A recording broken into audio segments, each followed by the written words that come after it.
Senang bisa jumpa kembali. Di video kali ini saya akan membahas tentang pendidikan agama Kristen atau PAG dalam masyarakat majemuk khususnya di Indonesia. Selain Amerika dan India, Indonesia merupakan salah satu negara yang di dalamnya terdapat masyarakat dengan keanekaragaman budaya, agama, suku, bahasa, dan lain sebagainya. Inilah kemajemukan. Kemajemukan dapat memperkaya hidup bersama, tetapi juga dapat menjadi pemicu konflik bila tidak ditata secara konstruktif. Konflik di sini artinya pertentangan kepentingan antara pihak yang satu dengan yang lainnya. Dan menurut Pierre L. Van Berg, bahwa konflik merupakan salah satu sifat dasar dari masyarakat majemuk. Penyebab konflik bisa bermacam-macam. Salah satunya adalah karena eksklusif terhadap agamanya sendiri, di mana sikap ini menganggap agamanya paling baik dan benar, sedangkan agama yang lain itu tidak, sehingga menimbulkan pertentangan antar golongan yang ada. Untuk menghindari konflik tersebut dan untuk menjalin kerukunan antar umat beragama, maka agama-agama yang ada ini diharapkan dapat saling menghormati, bekerja sama, toleransi, dan lain sebagainya. Dalam kemajemukan yang ada ini, PAG hadir melalui pakar PAG, Homerihausen, dan pelaksanaan konferensi studi pendidikan agama di Sukabumi pada tahun 1955 yang akhirnya menginspirasi gereja-gereja yang ada dan juga sekolah-sekolah teologi untuk mengupayakan paradigma, metode, dan juga kurikulum PAG yang lebih relevan dalam konteks Indonesia. PAG kemudian menjadi disiplin ilmu ditandai dengan didirikannya pendidikan guru agama dan bahkan dibukanya mata kuliah dan jurusan PAG di sekolah-sekolah teologi yang ada di Indonesia. PAG sendiri sudah bersentuhan langsung dengan kemajemukan yang ada, seperti di sekolah di mana peserta didik berasal dari berbagai latar belakang suku, budaya, adat istiadat, bahasa, dan juga denominasi gereja yang berbeda. Keberadaan PAG di sekolah dengan kemajemukan yang ada sangat penting. Oleh karenanya, pendidik sedapat mungkin tidak mengajarkan suatu doktrin dari salah satu gereja yang ada, tetapi harus berlandaskan Alkitab serta materi-materi yang terdapat pada kurikulum yang dibuat sebaik mungkin agar dapat diterima oleh peserta didik dari berbagai latar belakang denominasi gereja.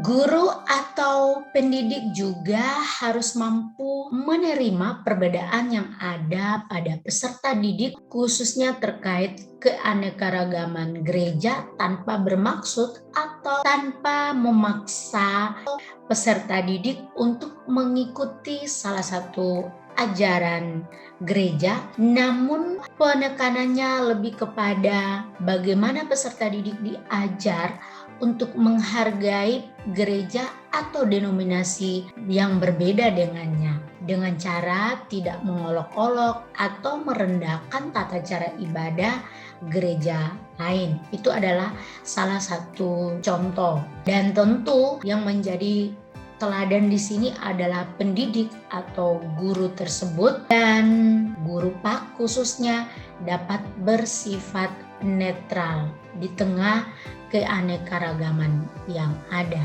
Peserta didik juga perlu diajari bagaimana membangun kehidupan bersama di tengah-tengah masyarakat majemuk, bagaimana mereka menghargai agama lain, sekaligus mengajarkan mereka menerapkan kasih Kristus dengan cara-cara sederhana seperti memberikan ucapan selamat hari raya pada agama lain, tidak menghina atau merendahkan agama lain di media sosial maupun berbicara secara langsung. Selain di sekolah, pendidikan agama Kristen atau PAK di gereja juga memiliki fungsi yang sangat dominan sebagai upaya ikut mencerdaskan bangsa dan membangun karakter jemaatnya. Salah satu tugas panggilan gereja adalah mengembangkan keterampilan masyarakatnya agar mampu mencukupi kebutuhannya sendiri. Orang Kristen sebagai warga gereja sekaligus sebagai warga negara yang bertanggung jawab mengubah masyarakat Indonesia menjadi masyarakat yang maju, yang berpancasila. Gereja-gereja yang ada atau denominasi yang ada di Indonesia ini juga diharapkan mampu hidup berdampingan dengan damai dengan agama-agama lainnya, terlebih lagi dalam kalangan kekristenan sendiri. Yang paling utama dan paling penting di sini adalah pendidikan agama Kristen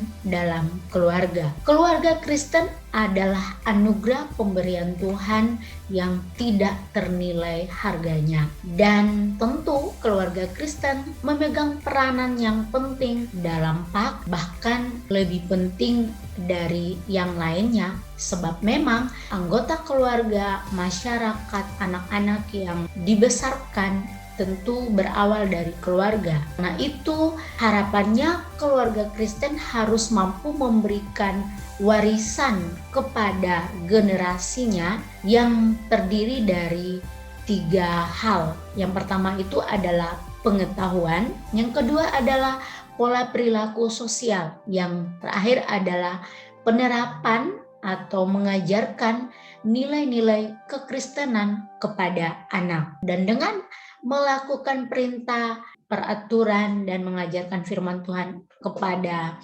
anak-anak, maka ketika mereka berada di tengah-tengah kemajemukan yang ada, mereka mampu menunjukkan atau mempraktekkan nilai-nilai kekristenan yang didapat di dalam keluarga. Iya, orang tua sebagai pendidik utama harus berpatokan pada pendidikan ilahi. Tugas didikan orang tua merupakan suatu tugas yang tentu berada di bawah pimpinan Tuhan sendiri. Akhirnya dalam situasi dunia yang berkembang dari tahun ke tahun, seperti yang kita alami hari ini, bukanlah hal yang mudah bagi seorang pengajar PAK, orang tua, gereja sendiri mengajarkan PAK kepada jemaatnya. Pengajar diharapkan mampu memanfaatkan teknologi yang ada, menguasai teknologi informasi yang ada ini, serta sedapat mungkin memanfaatkan dan menggunakannya sebagai salah satu media pembelajaran PAK yang efektif di dalam kemajemukan. Dan yang paling penting yang harus kita ingat adalah firman Tuhan dalam Kolose 3 ayat 14 yang mengatakan bahwa dan di atas semuanya itu kenakanlah kasih sebagai pengikat yang mempersatukan dan menyempurnakan. Biarlah melalui kasih Kristus yang kita sudah miliki, kemudian diajarkan kepada peserta didik, diajarkan kepada jemaat, kepada umat Kristen. Dengan kasih itulah yang membantu kita untuk makin mengasihi sesama kita, terlebih juga mengasihi Tuhan melalui pribadi kita masing-masing, melalui kasih yang ada dalam diri kita di tengah kemajemukan yang ada. Terima kasih karena telah menonton video ini. Sampai jumpa di video berikutnya. Tuhan Yesus memberkati.